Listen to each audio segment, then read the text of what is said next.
In the name of Allah, the most beneficent, the most merciful. Prominent Western scholars have made very convincing arguments challenging the authenticity of God and the prophethood of Muhammad, peace be upon him. I understand that you disagree with their material and arguments, but what has led others to accept their message so readily these days?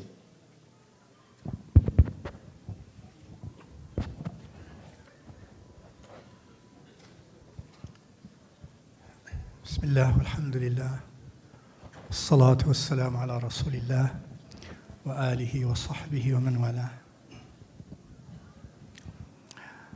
I think the question of being convinced with this argument or that argument in this case, as you mentioned, some people have been convinced with the arguments of this scholar or that author or that philosopher, is something natural. It has occurred before. One way to simply address that is to realize that there are also as many people, and sometimes a lot many more, who also were convinced with the arguments of the opposite side, that God exists. If you mention some names of those who rejected the notion of God, and we mentioned earlier why those notions scientifically by other scientists are untenable. If you mention that, then there is a galaxy of scholars and of scientists from earliest on until nowadays and through who have been convinced that God exists and have presented arguments rationally, scientifically, philosophically, let alone spiritually. Go back to the times of Al-Biruni. Al-Biruni was an excellent, great scientist. He's the one who measured the perimeter of Earth at that time, centuries ago, before the modern measurements of the perimeter of Earth almost to the same level. He's a person who believed in Allah and his Muhammad sallallahu alaihi wasallam. Ibn al-Haytham, upon whose shoulders the greatest thinkers of modern scientific methodology stood, believed in God, believed in Allah and his messenger.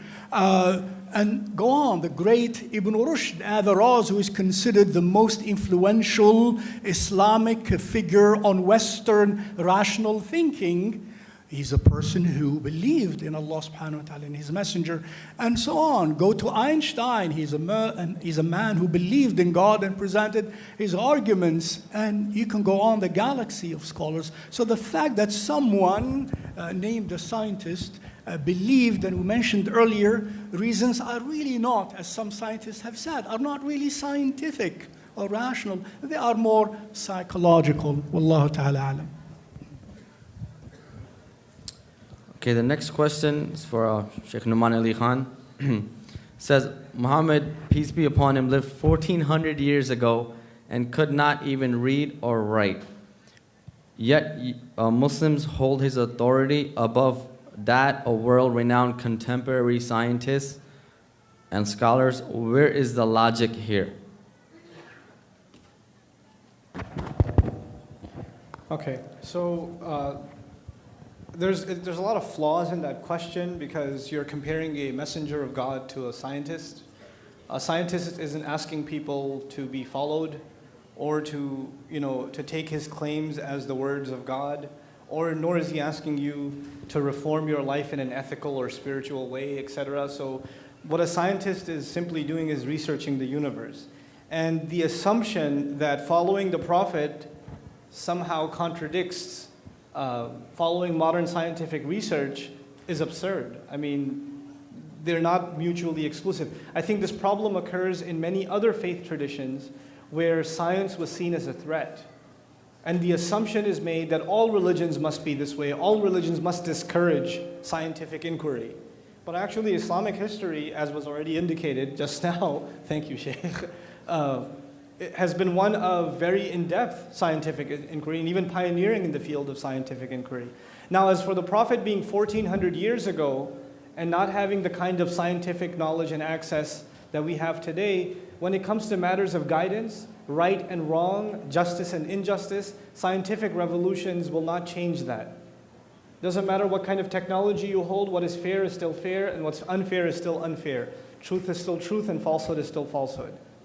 Wronging people is still wronging people. So whether we live now or 300 years from now or 300 years before now, the principles on which we're supposed to live our life are timeless. And so they were given in a desert, and that desert educated the rest of humanity. And it gave life to the rest of humanity. And that's what we hold dear. We hold that revelation and that message dear, and that legacy.